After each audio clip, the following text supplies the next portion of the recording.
जोधपुर में सोमवार को एक और नया पॉजिटिव केस सामने आया है। अब जोधपुर में पॉजिटिव केसेस में कुल संख्या हो गई है 21। हाथीराम का ओडा क्षेत्र में एक युवक की रिपोर्ट पॉजिटिव आई। इस युवक का चिकित्सा विभाग की ओर से रैंडम सर्वे में सैंपल लिया गया था। युवक की ट्रैवल हिस्ट्री बताई जा रही है। युवक कुछ दिनों पूर्व मध्य प्रदेश से लौटा था। इससे पहले रविवार को जोधपुर में 3 नए रोगी मिले थे। ये तीनों cases proactive contract tracing, survey and random sampling और टारगेट मैक्सिमम सैंपलिंग की रणनीति के चलते मिले थे। इससे पूर्व के भी अधिकतर केस इसी कारण सामने आए। इसका उद्देश्य यही है कि अधिकतर इन्फेक्टेड लोगों को लक्षण आने से पहले ही उन्हें चिन्हित कर लिया जाए ताकि वो क्रिटिकल केस नहीं बने, साथ ही आगे और लोगों को इन्फेक्ट नहीं कर सके। आज 6 अप्रैल को जोधपुर में एक कोविड-19 का केस आया है। ये केस हमने पिछले 2 दिन से जो हाई रिस्क एरिया हैं वहाँ पर सैम्पलिंग कराई है कुछ क्राइटेरिया के आधार पे। वो क्राइटेरिया हमने ट्रैवल हिस्ट्री वाले, क्रोनिक डिजीज़ वाले या ओल्ड एज वाले या फिर किसी को कोई लक्षण है, तो ये डोर टू डोर जाके जो टीम सर्वे कर रही है उसमें से ही ये केस एक निकल के आया है पॉजिटिव।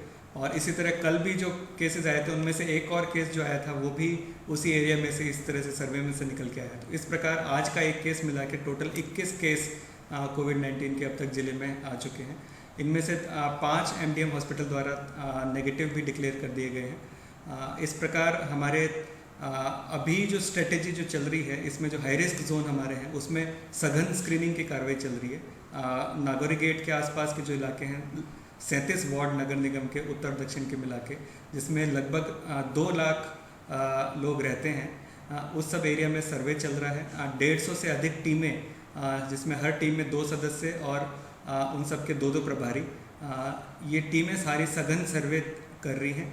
और इसमें जो क्राइटेरिया हमने ले रखा है, क्रोनिक डिजीज़, हाई रिस्क वाले पेशेंट जिनको कोरोना का असर ज़्यादा होगा और जो सस्पेक्टेड ज़्यादा होंगे, उन लोगों का सर्वे कर रहे हैं और उन लोगों के टेस्ट वहीं पे जाके कर रहे हैं। तो इस तरह से हमारे उस सर्वे में 2 लोग अभी तक निकल के आए हैं।